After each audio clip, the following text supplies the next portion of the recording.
بني الإسلام على خمسة أركان في الدين: صوم وصلاة وزكاة حج والشهادتين. شهادة أن لا إله إلا الله وأن محمد رسول الله، إقامة الصلاة، إيتاء الزكاة، وصوم رمضان وحج البيت من استطاع إليه سبيلا. شهادة أن لا إله إلا الله وأن محمد رسول الله، لا أعبد في الكون إلا الله ورسولي للبشر هدى. بني الإسلام على خمسة أركان في الدين: صوم وصلاة وزكاة حج والشهادتين.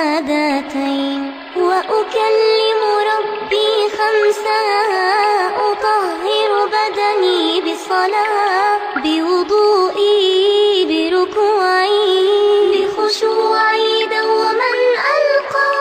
بني الإسلام على خمسة أركان في الدين: صوم وصلاة وزكاة حج والشهادتين. شهادة أن لا إله إلا الله وأن محمد رسول الله، إقامة الصلاة، إيتاء الزكاة، وصوم رمضان وحج البيت من استطاع إليه سبيلا. وأنمي مالي بزكاتي، أطهره برضا الله، للفقراء المساكين أعطيهم حقا لله. بني الإسلام على خمسة أركان في الدين: صوم وصلاة وزكاة حج والشهادتين.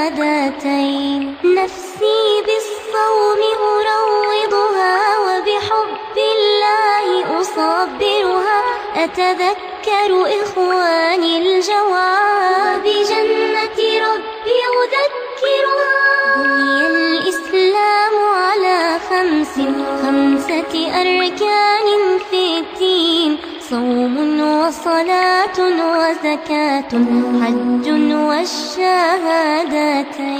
والحج وقوف وطواف، حشر أصغر في الدنيا، لغني وفقير لا فرق يكون أمام الله. بني الإسلام على خمسة أركان في الدين: صوم وصلاة وزكاة حج والشهادتين. شهادة أن لا إله إلا الله وأن محمد رسول الله، إقامة الصلاة، إيتاء الزكاة، وصوم رمضان وحج البيت.